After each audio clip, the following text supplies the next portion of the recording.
Selamat malam Bapak Ibu Saudara yang dikasihi Tuhan Yesus Kristus. Berjumpa lagi bersama saya Pendeta Nathaniel Valentino Saleki di dalam pemahaman Alkitab Jemaat GKI Taman Cibunut Bandung hari Rabu 6 Januari 2021. Sebelum kita bersama-sama membaca dan mendengarkan firman Tuhan, mari kita bersama-sama bernyanyi dari NKB 196, Ku beroleh berkat.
Bapak Ibu Saudara, mari kita bersatu di dalam doa.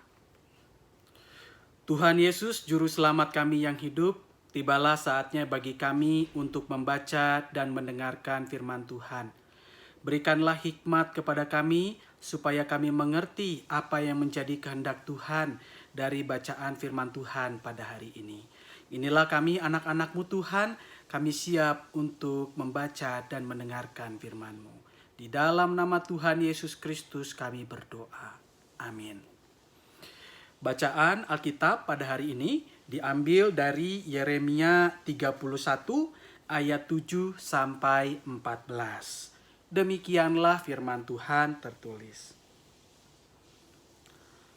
Sebab beginilah firman Tuhan, bersorak-sorailah bagi Yakub dengan sukacita. Bersukarialah tentang pemimpin bangsa-bangsa. Kabarkanlah, pujilah, dan katakanlah, Tuhan telah menyelamatkan umat-Nya, yakni sisa-sisa Israel. Sesungguhnya aku akan membawa mereka dari tanah utara dan akan mengumpulkan mereka dari ujung bumi.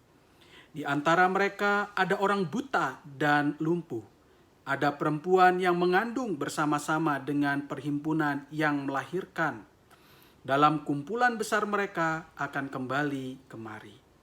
Dengan menangis mereka akan datang. Dengan hiburan aku akan membawa mereka. Aku akan memimpin mereka ke sungai-sungai di jalan yang rata, di mana mereka tidak akan tersandung, sebab aku telah menjadi bapa Israel. Efraim adalah anak sulungku. Dengarkanlah firman Tuhan, hai bangsa-bangsa. Beritahukanlah itu di tanah-tanah pesisir yang jauh.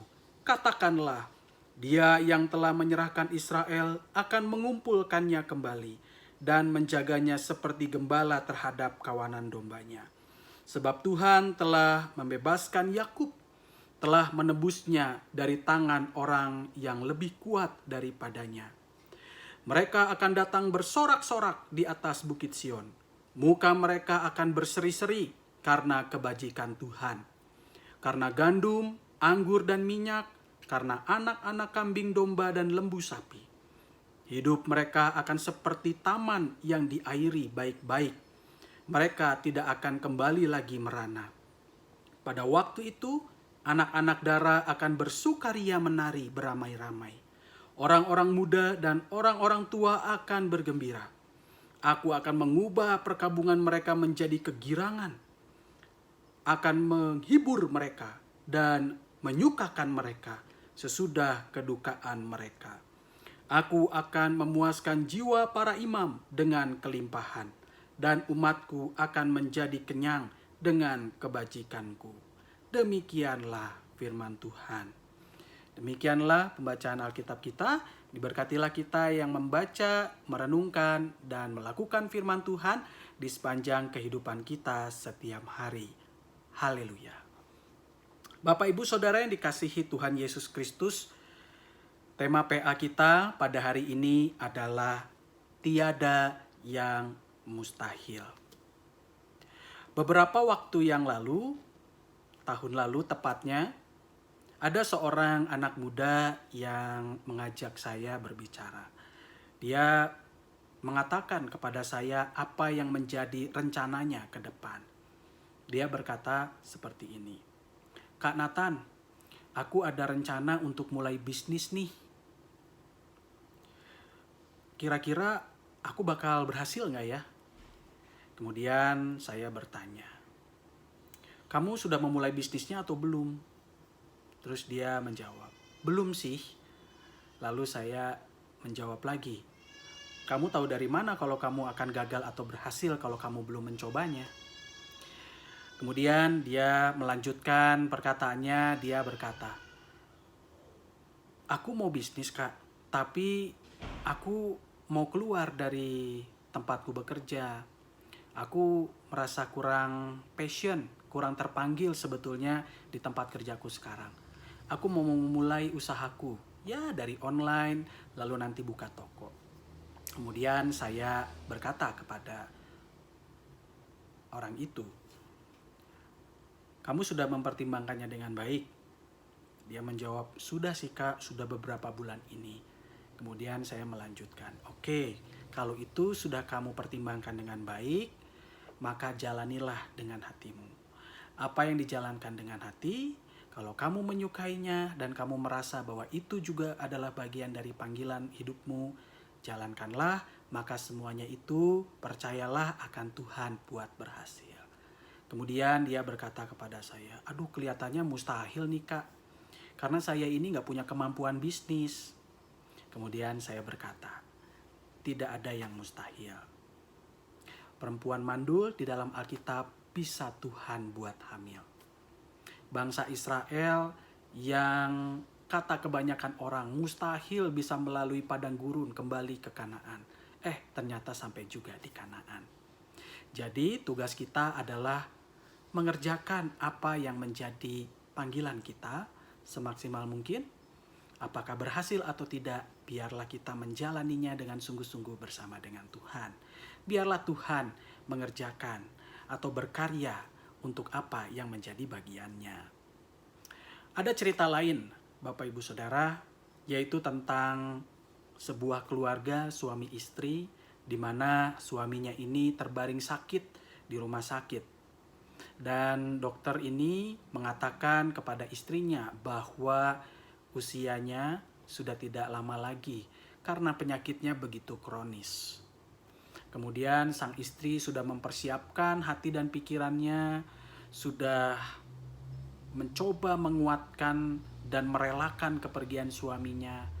Tetapi tahu-tahu ternyata suaminya ini bisa melalui masa kritisnya dan ternyata bisa keluar dari rumah sakit dan menjalankan kehidupannya seperti biasa. Padahal dokter sudah mengatakan bahwa hidupnya sudah tidak bisa bertahan lebih lama lagi. Tentu bukan salah dokternya, karena dokter memberikan kesimpulan berdasarkan apa yang dia pelajari dan tanda-tanda yang ditunjukkan oleh pasiennya. Tetapi ternyata ketika pasien ini menjalankan kehidupannya, dia bisa melalui masa-masa kritisnya dan dia bisa hidup berbulan-bulan bahkan bertahun-tahun. Sungguh keajaiban, sungguh sesuatu yang mungkin kita katakan tidak mungkin, tetapi toh ternyata itu mungkin terjadi. Seringkali di sepanjang kehidupan kita menjumpai hal-hal yang seperti itu. Kita anggap, mustahil, tidak mungkin, ternyata terjadi juga. Ternyata bisa juga.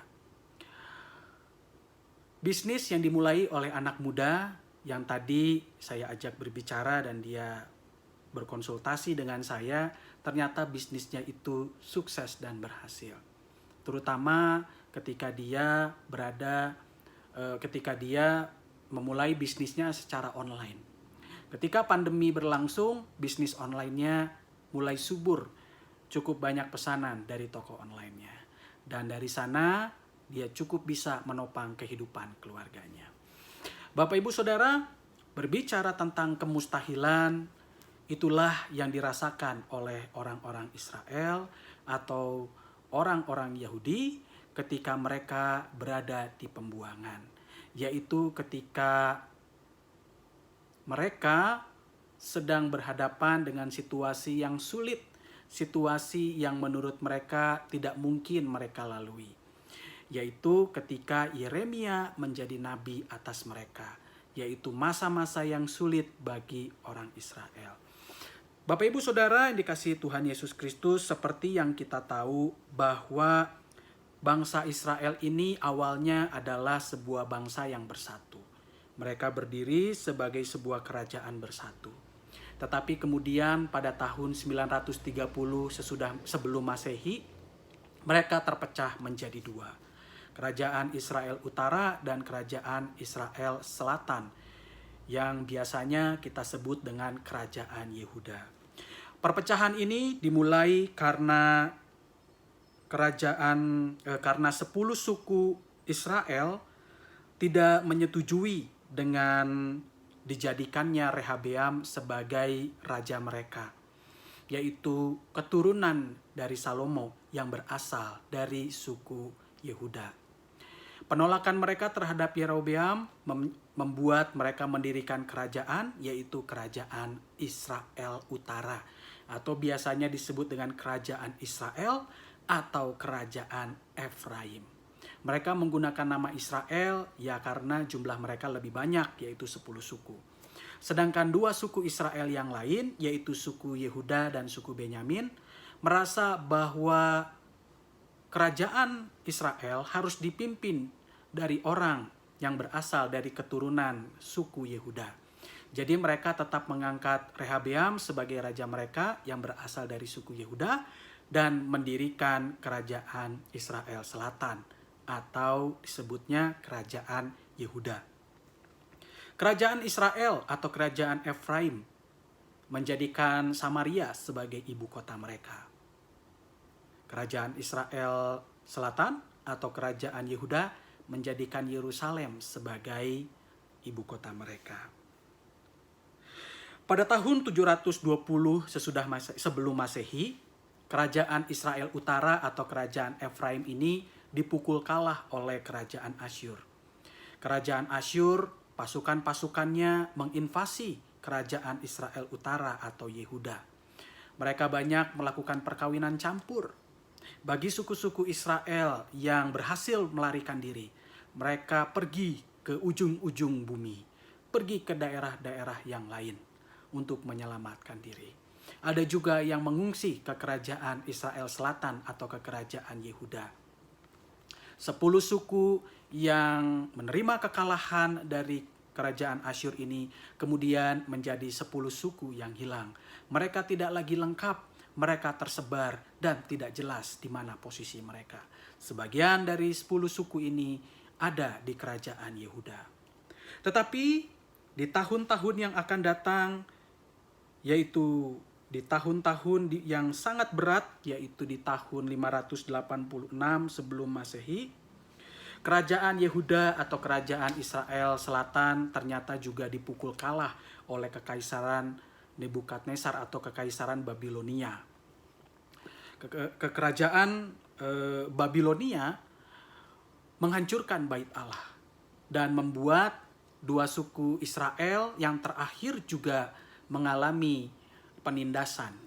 Mereka harus ditawan di wilayah kerajaan Babilonia dan membuat mereka kehilangan identitas mereka dan wilayah kekuasaan mereka.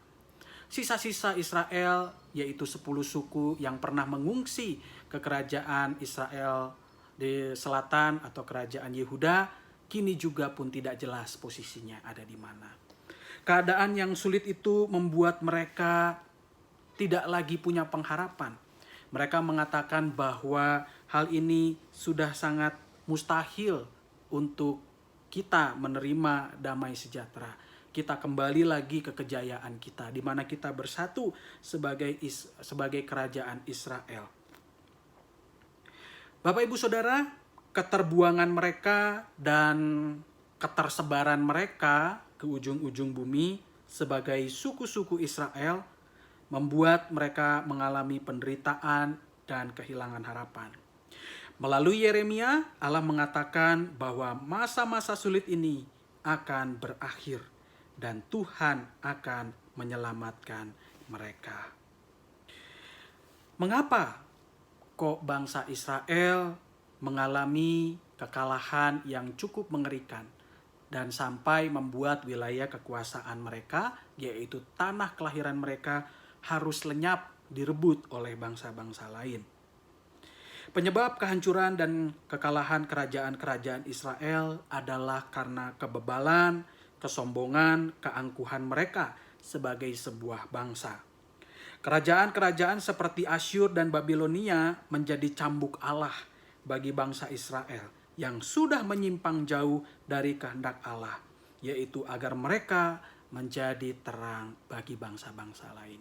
Mereka bukannya malah menjadi terang, tetapi malah jadi kegelapan, menyebarkan ketakutan, memberi contoh kehidupan bangsa yang terpecah belah.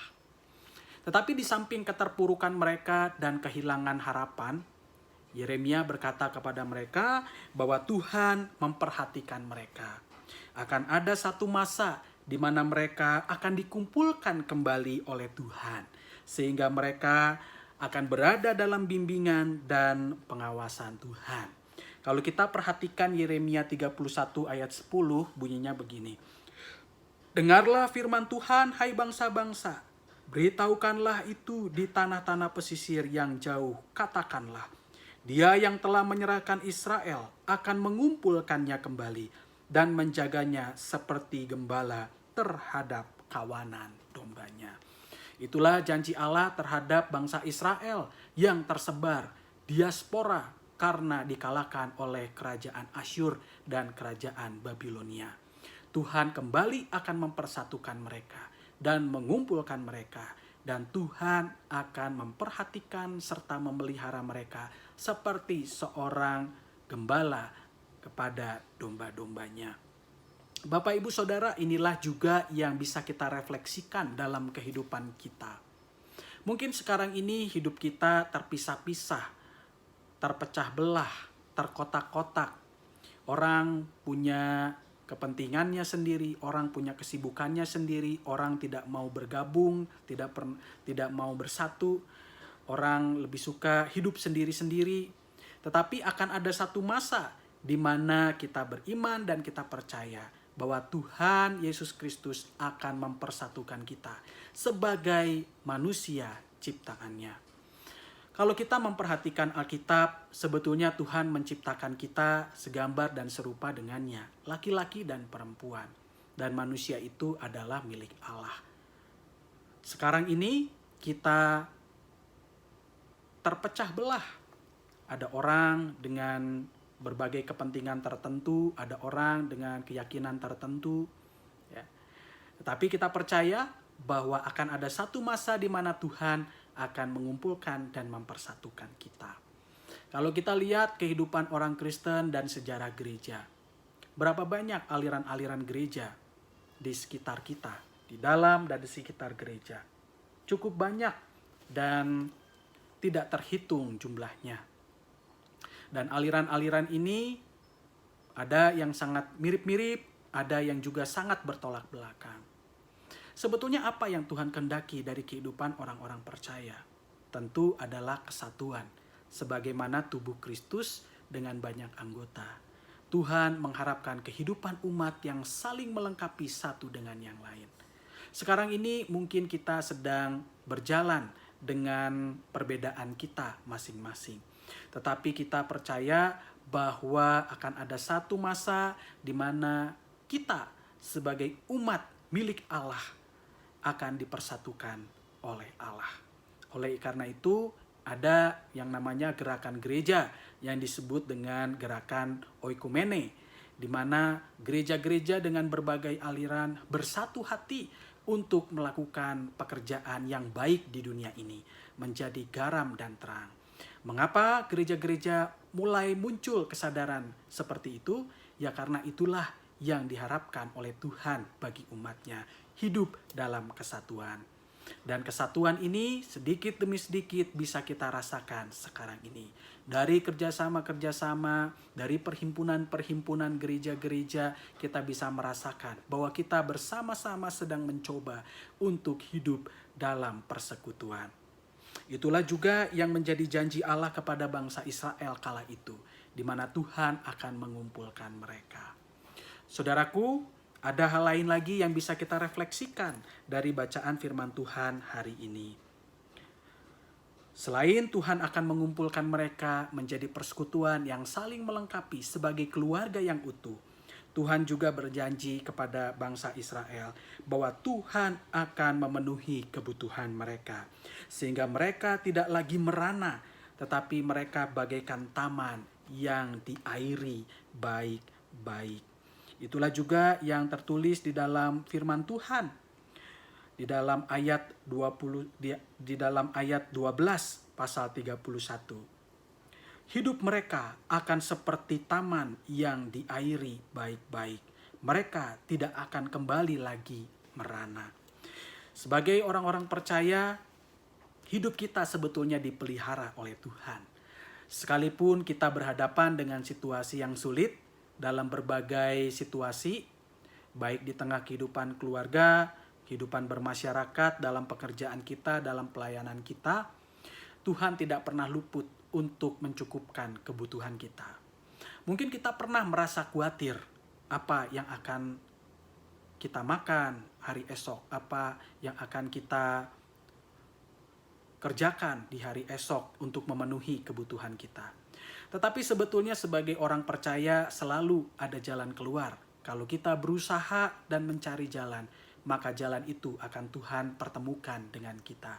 Sehingga kita senantiasa akan tercukupi dalam menjalankan kehidupan kita sehari-hari. Di dalam firman Tuhan, Tuhan pernah berkata bahwa kita tidak akan dibiarkan jatuh sampai tergeletak. Mengapa? Karena Tuhan akan menopang tangan kita. Jikalau kita menjumpai tantangan hidup yang berat, sebetulnya Tuhan akan menolong dan mendampingi kita. Kitab Mazmur juga mengatakan kepada kita bahwa Tuhan adalah perisaiku. Kalau kita menggambarkan Tuhan sebagai perisai, artinya Dia ada di depan kita, melindungi kita dari bahaya.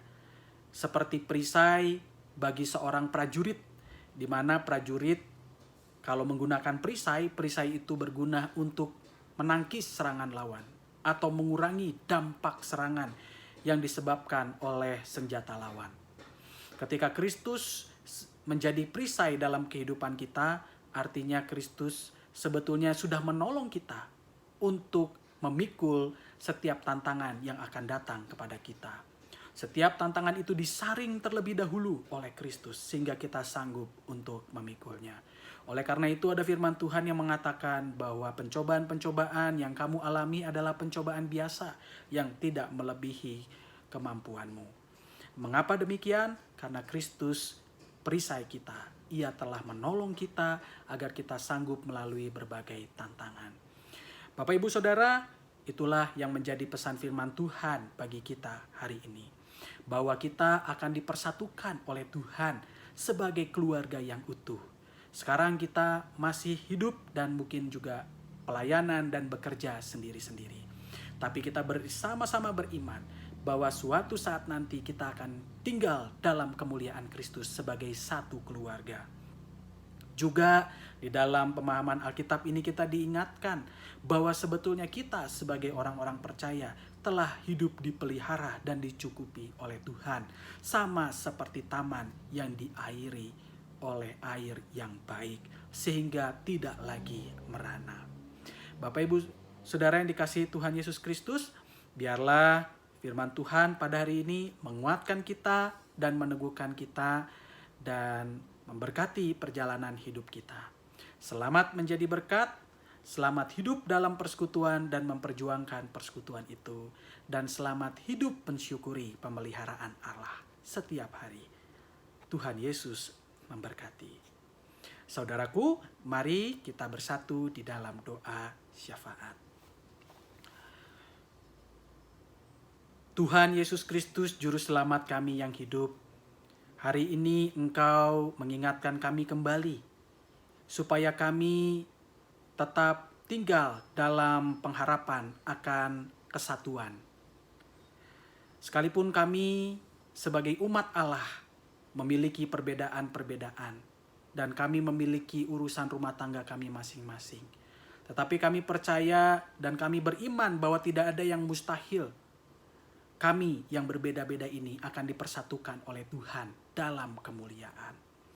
Kami juga percaya bahwa Engkau akan senantiasa memelihara kami, mencukupkan kebutuhan kami, supaya kami bisa mengerjakan apa yang penting dan utama di dunia ini, yaitu menjadi pewarta kebenaran, menjadi garam dan terang bagi sesama kami. Di dalam syafaat ini kami mau bersyukur untuk kebaikan Tuhan bagi jemaat kami GKI Taman Cibunut Bandung. Terima kasih untuk majelis jemaat dan anggota jemaat yang telah berpartisipasi dalam pembangunan jemaat. Berikanlah mereka kesabaran dan ketabahan agar mereka dapat menjalankan tugas dan tanggung jawab mereka dengan sukacita. Berkatilah jemaat-Mu supaya mereka dapat bertumbuh dan berbuah sehingga mereka dapat menjadi berkat dimanapun mereka berada. Peliharalah kehidupan keluarga dan rumah tangga kami supaya kami saling mengasihi dan saling mengampuni.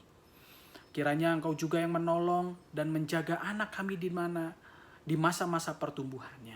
Jikalau ia bersama-sama dengan kami, dia sudah bekerja, sudah berkeluarga, ada di luar kota, kiranya Tuhan menjaga dan memelihara mereka juga. Tuhan, bagi kami yang sedang bergumul dengan sakit penyakit, kami percaya bahwa Engkau adalah tabib di atas segala tabib yang sanggup mendatangkan pemulihan bagi mereka yang percaya. Kami juga berdoa bagi kehidupan pekerjaan kami di masa pandemi ini. Biarlah Tuhan menolong kami supaya kami tetap memiliki pekerjaan dan tetap memberikan pemasukan untuk menopang kehidupan keluarga dan rumah tangga kami. Tuhan, kami juga berdoa untuk tenaga kesehatan, tenaga medis yang Engkau panggil untuk berhadapan dengan COVID-19. Berikanlah mereka kekuatan dan ketabahan supaya mereka dapat menjalankan tugas dan tanggung jawab mereka dengan sukacita. Tuhan Yesus Kristus, berkatilah pemimpin-pemimpin di negeri ini, di negara Indonesia ini.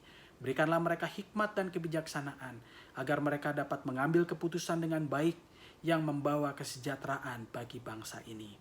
Terima kasih untuk pemeliharaan Tuhan dan berkat-berkat Tuhan. Pimpinlah kami supaya kami dapat senantiasa mensyukuri segala sesuatu yang Tuhan anugerahkan kepada kami. Inilah doa syafaat yang kami panjatkan hanya di dalam nama Tuhan Yesus Kristus, Juru Selamat kami yang hidup. Amin.